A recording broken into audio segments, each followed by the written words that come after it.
everyone, today I'll be watching What is the Second Best Starter Pokemon by Mr. VGC. That's Wolfie. Hi, I'm Maple. I like Pokemon. It's very obvious why this is the video of the second best starter Pokemon. First one goes to Incineroar. Like, it's just that guy.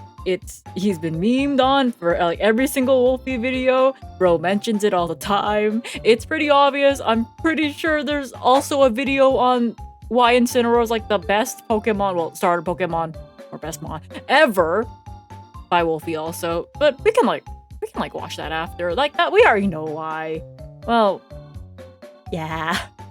He's just too good. All right, let's start. I'm gonna go to the React corner now.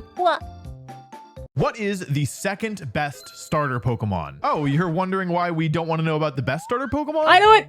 There he is. There he is. I'm pointing. Look, that's the guy. Don't worry about that. Nobody cares about that. What Okay, but you have like a video on it, so like... a weird question. What the people really want to know is, who's the second best? Now, to be clear, this video is about competitive Pokemon. So if your favorite starter Pokemon is not I'm covering up Meganium, but you know, on here, that doesn't mean I hate it. It just means that the only reason I'd ever use it is if I was trying to farm YouTube content. There are 6 starter Pokemon that Wait, let me see the title of that.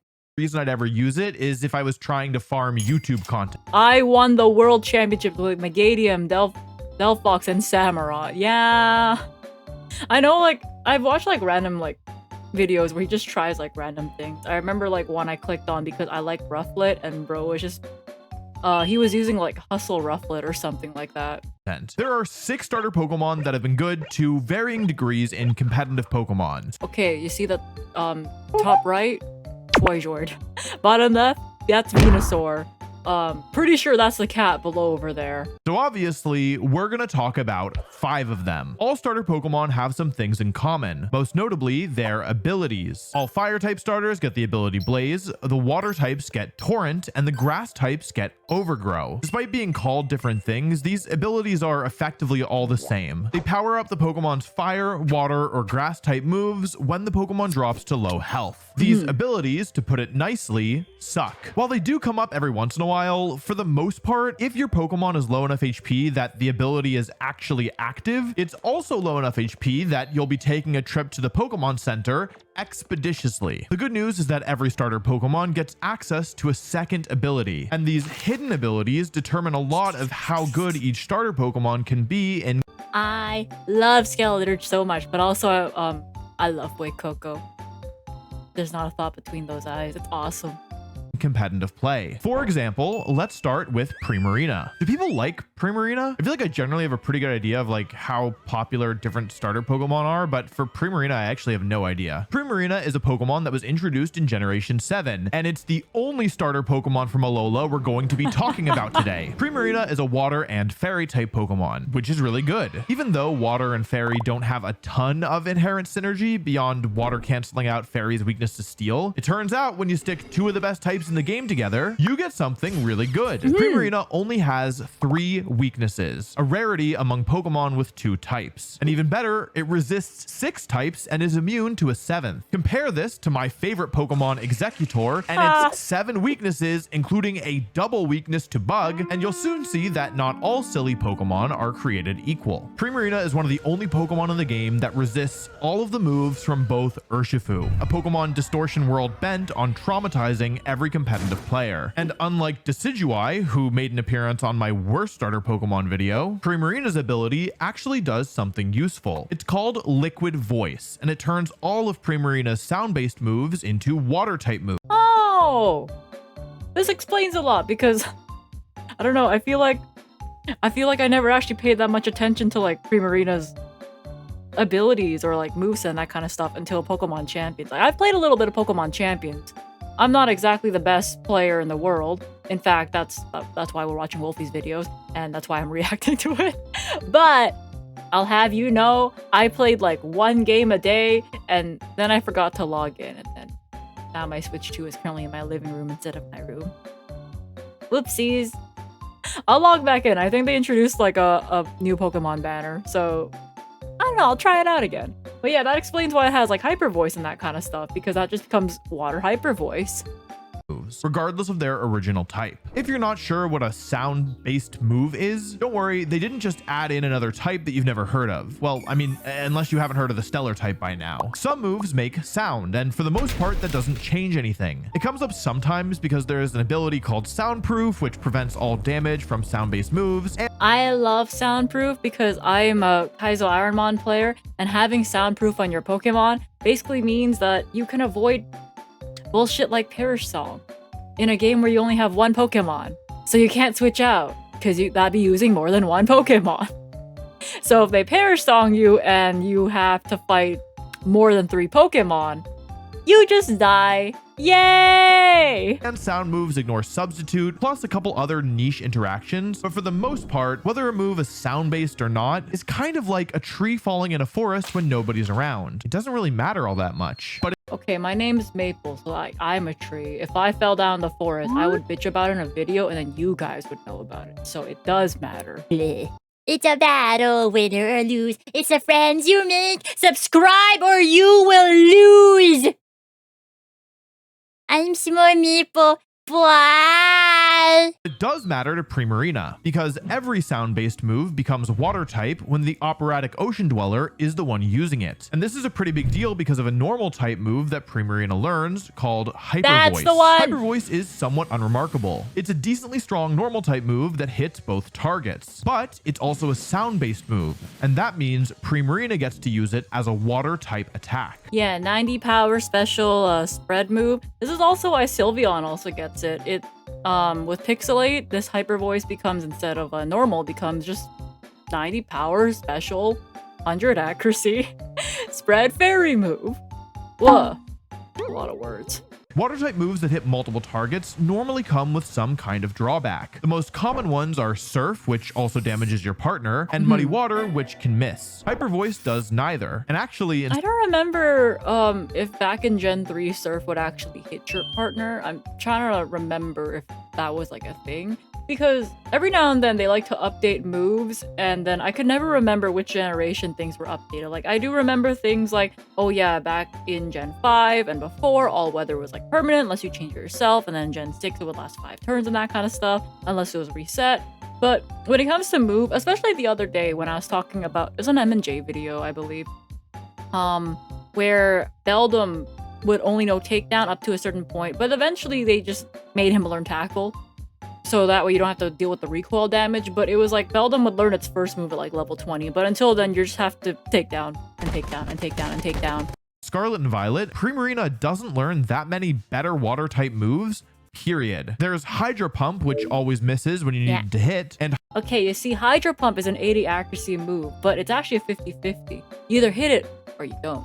So basically, I'll never hit it, but my opponent will always hit it because fuck me. Hydro Cannon, which hits more often and is stronger, but requires a recharge turn after a connection. Primarina used to learn Scald, which I'll have you guys know I've missed 2 Hydro Cannons in a row before with that 90 accuracy, so it definitely is a 50-50. I'm fine. often and is stronger, but requires a recharge turn after a connection. Primarina used to learn Scald, which is a great move, but it no longer can use that as of Scarlet and Violet. Primarina has strong moves that aren't water type as well, such as Moonblast, which is exceptionally powerful, never misses, and can even lower the special attack of anything it hits. Primarina does have some weaknesses, most notably its stats. That's a little misleading because it actually does have good stats. It's got respectable bulk and it's pretty strong, but it's not I'm covering the number. exceptional on either axis, and it's also pretty slow. And that's part of the reason why Primarina was at its best during the Dynamax era of Sword and Shield. Dynamax allowed a Pokemon to double its health and power I up love how hyped the music was in Sword and Shield when you have to enter these battles. It's awesome. all of its moves. And while all Pokemon benefited to some extent from going big mode, some certainly appreciated it more than others. Primarina was one such case. It was just barely not bulky enough and not strong enough in its normal form, but with Dynamax in play, it suddenly became terrifying. In Trick Room, slow Pokemon move before fast ones, and with Dynamax and a Life Orb, Primarina could blow through teams before they could react. It also helped that using the water type move, Max Geyser, changed the weather to rain, powering up future water type moves by a whopping 50%. This is actually one of the few times that one of the starter exclusive moves was used in competitive play. See, max moves were stronger versions of regular moves, but how much stronger depended on how strong the base move move was. A Pokemon using Max Flare based off of Ember is going to be a lot weaker than Max Flare based off of Overheat. Every starter Pokemon can learn a move that's basically a starter type version of Hyper Beam. In Primarina's case, that move is Hydro Cannon. I mentioned it earlier and how it takes a recharge. You know, I completely forgot that the Dynamax version of the move will scale off of the actual like power on the base move. So this is a good thing to remember. Wow. Primarina's case, that move is Hydro Cannon. I mentioned it earlier and how it takes a recharge turn, but when Hydro Cannon turns into Max Geyser, it keeps its high base power, but loses the drawback. It's worth noting that while Primarina was very strong, it only remained relevant for a short period of time. Right at the beginning of the pandemic, when it placed second at the first Players' Cup, the online tournament that replaced the official circuit when events stopped. It is a good Pokemon, but compared to the insane power level of some more memorable he's approaching. Pokemon, it does struggle to keep up. And you might struggle to keep up with this channel if you don't subscribe. I post a video every single Saturday. And if you want to be kept up to date, subscribing is a great way to tell YouTube to recommend them so you never miss an upload. Okay, so Primarina isn't the second best starter Pokemon. But maybe that makes sense because it also isn't that iconic. What about a more memorable starter Pokemon like, I don't know, Blaziken? Blaziken is a fire and fighting type Pokemon that tends to perform better in single battles, but it has still had some success in the official competitive format. Unlike Primarina, who tends to perform well as a balanced Pokemon, capable of both dealing damage and sponging hits, Blaziken is here for one thing and one thing only: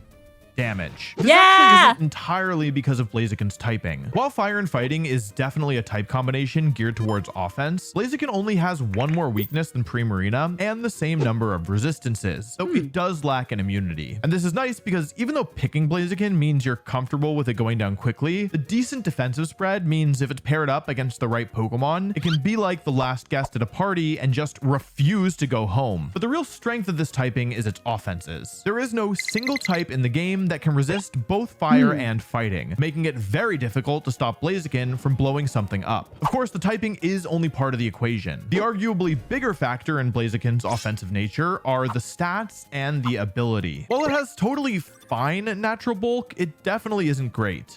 Yeah, anyways, I love Blaziken. Although I love all the Gen 3 starters because I've mentioned this a lot before, but Gen 3 is it's one of the only generations, you know, the Ruby, Sapphire, Emerald, where I did a playthrough with each one of the starters just because I like the entire Mudkip line, I like the Treecko line, I like the Torchic line, and I like even the final forms, like the mid forms, right? And with a lot of other generations, I tend to like the starter, like the baby form, and then like I'll warm up eventually to the mid evolution, or sometimes I'll be like, because this is the awkward teenager phase of the mid evolution, and then I'll like, okay, I kind of like the final form a lot, or I really love it. So like the Fuecoco line, like the mid evolution's like fine, but I really love the first form. I love the final form a lot.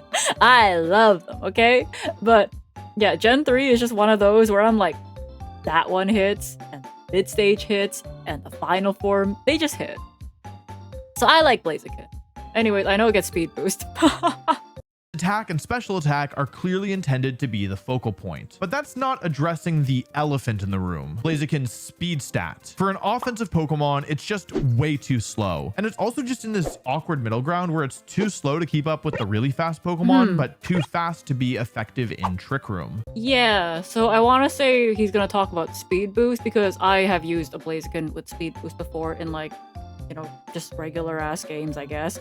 And then I know a lot of Pokemon can just learn Protect, so if they can just Protect or use Attack like turn 1, that's basically a free speed boost for 1 turn, right? So and then he can outspeed.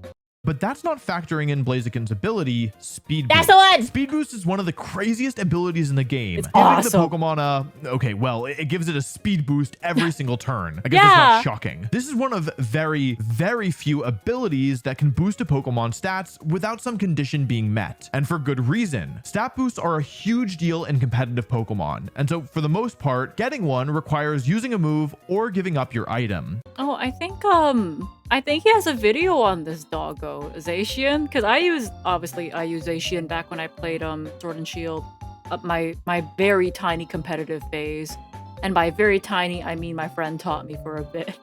Yeah, just because like Free stat boosts are just insane. That might make it a bit easier to see how being able to raise speed, arguably the most important stat, at the end of every single turn with no drawback is completely absurd. So Blaziken had a little use over the years. The best stat, that reminds me of like, it would actually happen recently when I was playing Pokemon, and since all the stats are randomized, I started with the really slow Pokemon in Kaizo Ironmon, and I walked into the grass. And when you don't have enough speed stat and you can't run away if the Pokemon's faster than you, I decided to declare, well, who gives a fuck about speed? And then I immediately get Dragon Raged because I couldn't run away. And I'm like, oh wait, I care now. Normally with either a Focus Sash to help keep it alive or a Life Orb to boost its damage. It was able to make use of both its offensive stats by using moves like Overheat and Superpower, with each move lowering one of Blaziken's offensive stats after connecting, which was less costly because then Blaziken could just switch to the other one. But if this were the whole story, Blaziken wouldn't have made this list. Fortunately for the Flaming Chicken, there's more to this tale, specifically Mega Blaziken. Yeah. Mega Blaziken is pretty much just a strict upgrade, assuming you don't mind sacrificing your item and your Mega Evolution. Every single one of its stats is better than Blaziken's, and its attack gets a huge boost. Holy it's also shit. one of the few Mega Evolutions that can Getting a 40-point boost is really insane because I believe for Mega Evolution, you just get like another 100 BST and it tends to be spread out. If it's not spread out very nicely, then it tends to be very awkward and your Pokemon does not do very well, even if it's Mega formed. But this is really nice. This is really nice. Blaziken's, and its attack gets a huge boost. It's also one of the few Mega Evolutions that can KO Mega Kangaskhan, the most used Mega, which mattered because Mega Blaziken could also outspeed Mother after a speed boost. Oh yeah, lots of Pokemon had their abilities changed when Mega evolving, but Blaziken was one of the few that got to keep its original ability. And good thing too, because honestly, almost any other ability aside from like Wonder Guard would probably have been worse. With the extra bulk from Mega Evolution, Mega Blaziken felt a lot tankier, and while it could still go down quickly, there were also battles where it stuck around turn after turn, continuously threatening to deal huge damage before the opponent could move. Mega Blaziken won 2 regional level events, including the Nashville Open, a tournament that took place at the 2018 World Championships and was chock full of world's competitors. It's a Pokemon that was never mainstream, but was extremely threatening in the right hands. Both Blaziken and Primarina were starter Pokemon that, while strong, were also never especially mainstream. That's not something you can say for all the remaining starter Pokemon on this list, who were all considered top competitive threats at least at one point. So let's kick off the big dogs by talking about a big frog, Venusaur. Yeah! Venusaur's a grass and poison type Pokemon that just sucks to play against. As I'm recording this, I am currently preparing for the World Championships, and like if there's one Pokemon I don't want to play against, it's probably Venusaur. Just like This guy. Okay, wait. Yeah, honestly, I had trouble playing against this one too, especially because during Sword and Shield, I believe it was during the either Ground or Kyogre format. Basically, you had one or the other. You had the Sun team or you had the Rain team. And let me tell you, playing against another Venusaur, Chlorophyll, it just like it Dynamaxes. Guess what? You can't fake it out anymore because you can't flinch a Dynamaxmon. Hits you with Sleep Powder, and then I die. Blaziken and Primarina, its ability holds the key to its success, Chlorophyll. Yeah. This ability doubles Venusaur's speed stat if the strong sunlight weather condition is active, effectively allowing it to outspeed every other Pokemon in the game. But Venusaur's special attack stat isn't that high, so why is it moving before other Pokemon such a big deal? That has to do with a move that Venusaur learns that should be familiar to anyone who's ever caught a Butterfree, Sleep Powder. Yep. Sleep Powder puts whatever it hits to sleep, but it only hits 75% of the time, meaning using it is a huge gamble. That being said, if it does connect, the target can be unable to move for as many as 3 turns, which is a huge setback. It's not easy to get around Venusaur either. It's decently bulky, and even if you have a strong, super effective attack to hit it with, you need to get around both Sleep Powder and the Focus Sash item it often carries, requiring you to hit it twice to knock it out. Venusaur is really great synergy with Pokemon that set the sunlight up, because not only does it hit the water, ground, and rock type Pokemon for super effective damage that give fire type Pokemon trouble, and it doubles its speed in the strong sunlight, but the fire type Sunsetters also hit grass type Pokemon for super effective damage. And grass is the only type in the game that is immune to sleep powder. Even if the fire type can't help for whatever reason, Venusaur's secondary poison typing gives it an advantage against other grass types. Venusaur's base form has had a ton of success over the years and was especially dominant back in the final year of Ultra Sun and Ultra Moon. Pairing Venusaur with Pokemon like Primal Groudon, as it turns out, is really scary. Oh, guys, that Pikachu in the corner over there, it reminds me of the fossil Pikachu plushie I have. I bought it with like my latest Pokemon Center haul, and guys, Pokemon Center just has like a hold on me because they just have to put a hat on Pikachu, and I'm like, bro, that's so cute. Or sometimes they just put like a little ribbon on another Pokemon plushie, and I'm like, damn, that's like a completely different Pokemon. I'll take it. Since buying a single turn for the land monster to attack for free could often result in so much damage that the opponent could never recover. But those of you who are paying close attention and not just using this video as background noise to help you fall asleep, you are so valid, by the way, sweet dreams, might have noticed that I said Venusaur's base form. And that's because Venusaur has two other forms, both of which were more impactful than its base form. Mega Venusaur was the more tame of the two. While it does give up chlorophyll, it becomes much tankier and gains the ability Thick Fat, turning off its weaknesses to fire and ice. This mega evolution completely warps the way that Venusaur plays. I didn't know the ability changed to Thick Fat. That's good to know. Because the one I played against was, you know, I said Thorn Shield. That still had chlorophyll. Turning it into this super tank rather than the normal fast and frail disruption role it likes to fill. Now, instead of needing Venusaur to hit a sleep powder or risk being wiped off the map, Venusaur could instead focus on sticking around and dealing damage over time, and could even lean into a healing build if it wanted. I want a regional with Giga Drain, Leech Seed Mega Venusaur that could whittle down. I'm so glad they boosted the move like Giga Drain because I remember Giga Drain back in the day. Back in my day, I'm old. Base power 60 with like 5 PP, okay? Grass type moves were like suffering, unless you knew like Leaf Blade, but all Leaf Blade, that was all special. So fuck your physical stat. My opponent's health over time, and other players had success using the move Synthesis to recover 50% of Venusaur's health at a time. But what really makes Mega Venusaur so good, in my opinion, is the fact that you're not forced to Mega Evolve it. If you wanted to use Venusaur as a Chlorophyll Disruptor Pokemon, you could bring Mega Venusaur but just not Mega Evolve it. In 2015, the German National Championships were won by a player with both Mega Charizard Y, who could set the sun up, and Mega Venusaur. If you wanted to use Mega Charizard and Base Venusaur, you could do that, but you could also leave Charizard behind and lean into Mega Venusaur as a tank in certain matchups. But neither regular Venusaur or Mega Venusaur were anywhere near as scary as Gigantamax Venusaur. Yeah, that's the guy. This Pokemon was a menace, and despite being around for only about 2 years, it quickly took over competitive play. Gigantamax Venusaur plays very similarly to regular Venusaur, which I guess makes sense because it's literally just a bigger version of it. And unlike Mega Venusaur, which is a permanent transformation. You know, I really like the sprites up here for, even though this is a 3D Pokemon game, I like the fact that these 2D sprite pixel art. I might be a bit biased, but I like pixel art. Wow, that's crazy. I like pixel art. Did you guys know that? What? Yeah, no, I like the fact that the 2D pixel sprites were still available in like a 3D thing. I don't know if this is only an overlay for you know, the championship match and that kind of stuff, but I feel like I've seen these like in the actual game before, so it's been a while, okay? Gigantamax ends after only 3 turns. But don't let that fool you. Those 3 turns are extremely impactful. What made Gigantamax Venusaur so scary was its access as one of only 4 Pokemon to the scariest Gigantamax move in the game. This move had a different name depending on which Pokemon used it. For Venusaur, it was called G-Max Vine Lash. This move was completely absurd. If you hit a single Pokemon with it a single time, even through Protect, both your opponent's Pokemon would lose a 1/6 of their HP over the next 4 turns. It was a 1/6 of the HP? 4 turns? For some reason, I remember it being like an 1/8. And an 1/8 is still a lot over 4 turns because that's like, it'll eventually be like half, but still, that's holy shit. Unless they were a grass type. If you were to take max damage from this effect, you would lose 1/3 of your team's total health as a passive effect of using a move one time. It is also virtually impossible to prevent this effect from going up since Gigantamax Venusaur keeps the chlorophyll ability and doubles its HP, meaning you have basically no chance of knocking it out before it moves. Gigantamax Venusaur Bro, that's a face of a menace.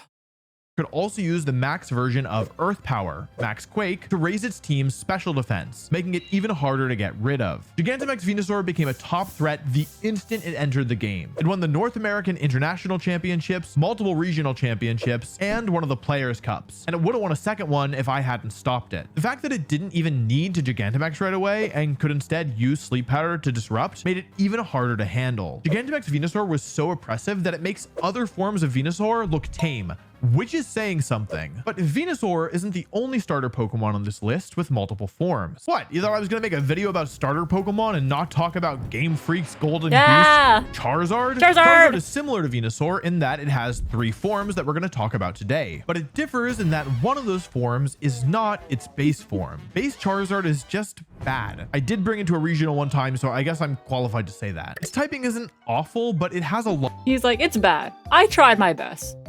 Still bad. Lot of weaknesses and will disintegrate if it touches a rock, and its stats leave much to be desired. It's not tanky, it's not that fast, and it isn't strong enough to justify everything else. I can never hate a Pokemon for being weak to rock. If I was hit with a rock, that would hurt a lot. Luckily for the lizard, Game Freak wasn't content to just let Charizard wallow in mediocrity. So starting with Pokemon X and Y, they gave it some help. Let's start by talking about Mega Charizard X. This Pokemon was never very popular, but it was very strong. It's a fire and dragon. I think it's, you know, obviously he's talking from a competitive standpoint of not very popular for competitive, but I feel like when I ask people which one's their favorite form, they always say X, just because they're like, I like cool dragon. And plus, the color scheme of like, it's black and blue. It goes pretty hard. Type Pokemon that gains the ability Tough Claws, powering up many of its physical attacks. Fire and Dragon is good typing, as Fire is strong against the Fairy and Steel type Pokemon that Dragon struggles with, and Dragon resists the water moves that threaten Fire types. Mega Charizard X became a lot tankier to supplement its better defensive typing, and also gained a ton of attack, letting it actually work as a physical attacker. I brought it to the World Championships twice, and I won a regional with it back in 2018. The thing about Mega Charizard X is that although it was very strong, its most broken move was Flare Blitz, a move with recoil. And the more damage it dealt, the more damage Charizard took in exchange. Couple this with Charizard's speed stat, which, although good, wasn't faster than most other threatening Mega Evolutions, and it starts to become clear why Mega Charizard X never really took wing. Okay, so basically, even if Bro survives a hit from these guys, Flare Blitz will end it. Flare Blitz will just end himself, so I guess like we saw over here. Couple this with Charizard's speed stat, which, although good, wasn't faster than most other threatening Mega Evolutions, and it starts to become clear why Mega Charizard X never really took wing. Mega Charizard Y is a totally different story. Although it keeps the arguably worse Fire and Flying typing, it gets some useful tools to make up for it. The biggest one is its ability, Drought, which sets up the strong Sunlight. Weather is a really big deal in competitive Pokemon, and having a powerful Fire type that can set the sun for itself turns out is pretty strong. Charizard Y had an advantage over other weather setters by being a Mega Evolution. Yeah, so I like seeing the mind games that can happen, especially when you Mega Evolve a Pokemon that sets up like weather and that kind of stuff. Just because like you can just cancel out somebody else's weather effect just by basically having a very smart switch somehow and then Mega Evolving, and then suddenly everything they were relying on is gone, evaporated, in this case by the sun. Normally, if a weather setting Pokemon is already on the field, another weather setter can just switch in and turn off the weather. Weather. For example, if Groudon is on the field, Kyogre can switch in and turn the sun to rain. But because switches happen before Mega Evolution, this doesn't work against Charizard Y. If Charizard's on the field and the opponent switches in, say, Politoed, the weather would turn to rain. And then Charizard would Mega Evolve and turn the weather to sun. In other words, it's nearly impossible to turn the sun off if Charizard is on the field in its base form. Sun is a really dangerous weather condition because unlike sand or snow or hail, the sun weather condition powers up a type of move offensively. Specifically, and this is probably a shock, it powers up fire type. Whoa, that's crazy. Yeah, 50%. So yeah, it does not power up. The only thing that sand does for the rock types, I believe, is it boosts the special defense by 50%, but getting a 50% damage boost kind of goes crazy. moves. To try and balance the game, Game Freak made sure to build in weaknesses of the Sunsetters, whether via a low special attack stat like Groudon and Ninetales, or a low speed stat like Torkoal. The special attack stat matters a lot on Pokemon with the ability Drought, because sun boosted fire moves that can hit multiple targets like Heat Wave and Eruption can be super oppressive. And not only are there no spread physical fire type moves, Eruption is so good. I love Eruption. but you can always lower the power of physical attackers with the Intimidate ability. Mega Charizard Y is the one exception to this rule. It's extremely strong and fast enough to be a threat. It can spread damage with Heat Wave or remove a key threat with Overheat or Fire Blast. And it gets the move Solar Beam, which hits the water and rock types that resist its fire type moves. Mega Charizard Y was a top Mega Evolution for most of the time it was in the game, sometimes being as good as one of the 3 best Mega Evolutions. It won multiple regional and national level events and finished second at the World Championships in 2014, ultimately losing to Pachirisu. But neither Mega Charizard was anywhere near as good as Gigantamax Charizard. See, Charizard was one of the other Pokemon that got access to that broken max move effect I mentioned earlier, in this case called G-Max Wildfire. But whereas Venusaur was threatening because it was too fast and bulky to stop it from getting the move off, Charizard was terrifying for another reason. This attack was one of the single strongest moves of all time. This move continues to deal damage to opponents for 4 turns. Oh boy! That might seem a little strange because Gigantamax Charizard just has all of Charizard's base stats minus the HP, which is just doubled. And I already mentioned how base Charizard is actually pretty bad. But here's the thing. Gigantamax Charizard would often use the move Blast Burn, the fire type Hyper Beam. So we're already starting with a move that's pretty strong. And just like Primarina, it doesn't have to worry about the downside of the recharge turn when it's in its Gigantamax form. And then we start adding in multipliers. This move gets 50% stronger because it's a fire type move and Charizard is a fire type Pokemon. It gets another 30% stronger because of the Life Orb item that Charizard would often hold. Another 50% stronger for the strong Sunlight, and another 50% because of Charizard's ability Solar Bro, I love when the math just maths.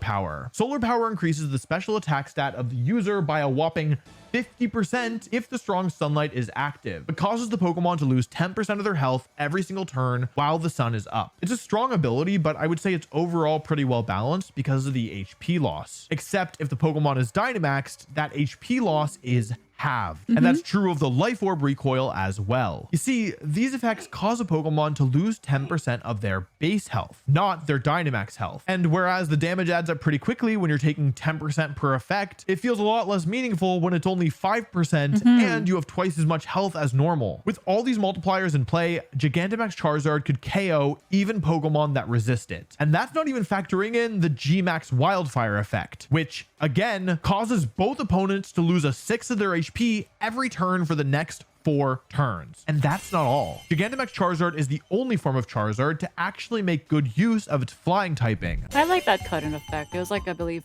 a Persona 5 thing. It's been a long time since I played that game, though. That was back on I played on the PS3. The single best base max move in the game was Max Airstream. In order to prevent offensive Dynamax moves from taking over the game, Game Freak capped the base power of the moves that raised your offensive stats much lower than other max moves. That's why Max Knuckle and Max Ooze were so rarely seen. They just were weaker than other max moves. But Game Freak forgot that speed is an offensive stat as well, and arguably more important. And Max Airstream didn't have this limiter put on. So Max Airstream was not Yu-Gi-Oh card! What? arguably more important. And Max Airstream didn't have this limiter put on. Yu-Gi-Oh card in my Pokemon video? Oh my god! Well, I used to play a lot of Yu-Gi-Oh. Way too much Yu-Gi-Oh. Whoever's editing us, please show the screenshot of how much time I have in Master Duel on my Steam account. Thank you. Ta-da! So Max Airstream was not only as strong as other max moves, it also raised your team's speed every single time you connected with it. While Max Airstream wasn't being boosted by the strong Sunlight, it did still benefit from Life Orb, Gigantamax, and Solar Power, meaning it could still easily wipe Pokemon off the field before you could blink. And dealing with Gigantamax Charizard and its partner, often Groudon, with a speed boost was nearly impossible. Gigantamax Charizard was the single best performing Dynamax Pokemon in Sword and Shield, period. It won the first event of the game's release and the very last, and placed second at the only world championships that happened during Sword and Shield. There's a very real case that you can make that it should belong in the #1 slot for the second best starter Pokemon. Oh yeah, the way he was hyping this one up, I thought we were already at the #1 slot. And if you think it belongs there, I don't blame you. But after giving it a lot of thought, I'm giving the title of #1 second best starter Pokemon instead Rillaboom? to Rillaboom. And that might be a little controversial because I guess technically Rillaboom has less results than Charizard, but here's my thinking. Rillaboom was only introduced last generation with Sword and Shield, and it didn't even have access to its hidden ability for a time. Unlike Charizard, it doesn't have special treatment from Game Freak. Okay, technically it does have a Gigantamax form that ignores abilities and is a little bit stronger, but compare that to the G-Max form that Charizard gets, and I think the favoritism is apparent. But despite having only one real form, Rillaboom has established itself as one of the strongest Pokemon of all time. Like every other Pokemon on this list, that partially has to do with its ability. Grassy Surge sets up the field effect Grassy Terrain, powering up grass moves, healing all Pokemon that touch the ground every single turn, and cutting the power of the move Earthquake in half. Grassy Terrain is a I didn't know that was a part of Grassy Terrain, cutting the ability of like Earthquake and Bulldoze in half. Little lower impact than the other terrains, but part of what makes it so strong is that you can use it as a way to shut down your opponent's terrain and disrupt their strategy. The ability is good, but it isn't the whole story. Rillaboom stats are great. It's got good bulk and a solid attack stat. And while its speed is middling, that actually isn't that big of a problem on a supporting Pokemon like Rillaboom. Rillaboom gets the move Grassy Glide, a move that was so strong they had to nerf it in Scarlet and Violet. This move gets priority if Grassy Terrain is up, and it's stronger than other priority moves to begin with, and it gets a damage boost from Grassy Terrain. Rillaboom also gets one of the best supporting moves in the game, Fake Out, which stops the target from moving for a single turn and acts with heightened priority. Rillaboom's speed stat also works in its favor because it gets the move U-Turn, which does some damage and then lets the user switch out. Bulky Pokemon generally prefer to use this move after the opponent has already attacked for the turn because it allows them to bring in a frailer, more offensive Pokemon safely. So Rillaboom is an excellent user. Normally, a Pokemon that excels at supporting its team and sponging damage tends to have trouble doing damage back, but Rillaboom is the exception. It can use the move Wood Hammer, a move with a really high base power to deal huge damage even without that much investment in its attack, thanks to the same type attack bonus and the boost from Grassy Terrain plus the move's high base power. This move does recoil damage to Rillaboom, but the healing from Grassy Terrain helps to offset that. Rillaboom typically holds the Assault Vest item to help shore up its lower special defense stat, but that's not the only option it has for good items. Players have had success with Miracle Seed to boost grass moves, Choice Band for a huge damage boost, and Clear Amulet to stop Intimidate, to name a few. I won the Players Cup 2, a national level event with Assault Vest Rillaboom, and also won the Charlotte Regional Championships this year with the same set. Rillaboom has only been legal for 2 World Championships, and it's I know Wolfie has a lot of accomplishments, but I really do like when he like brings up the ones he's actually like won with the Pokemon that he's like talking about. It's just nice to hear about. It's like, oh, he won with this one, and he went here, and he went over here with this Pokemon. It's just nice seeing. Finishes are first and second. It's won countless regional and international level events, and it's showing no signs of slowing down. In fact, as I record this in early August, Rillaboom is arguably the strongest it's ever been, despite the fact that it now has to deal with powerful, restricted legendary Pokemon, unlike Charizard and Venusaur. Okay, I know this video has probably been out for like a while, but I'm watching this and it's 2026. All right. I'm sure he's still good. Or who perform best when the entire team is built around supporting and enabling them. Rillaboom is a lot more selfless. Rather than work as the star, it instead enables its teammates to shine, making it much more flexible with the teams it can work on. Despite the nerf to Grassy Glide and the introduction of multiple new ways to stop Fake Out, Rillaboom continues to perform and has reached a level of dominance that I think is deserving of the #1, #2 starter Pokemon. It's just so funny seeing like Incineroar out there, but his head's not even on screen. And that's the last starter Pokemon I'm gonna talk about. Sure glad we talked about them all. Okay, let's end the video before it.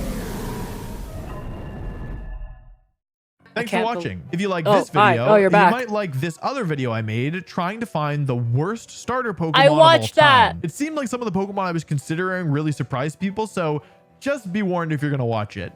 I watched it already. I did get an angry comment in that one. And it's not even my video. Bro just said, you should have tried better with Meganium. Well, Pokemon did. They gave Meganium a Mega. Alright, I will see you guys later. That was fun. We'll watch the one about why this stupid cat is the best Pokemon ever. Eventually. Don't worry. Eventually. All right, I'll see you guys later. That was a lot of fun. Bye!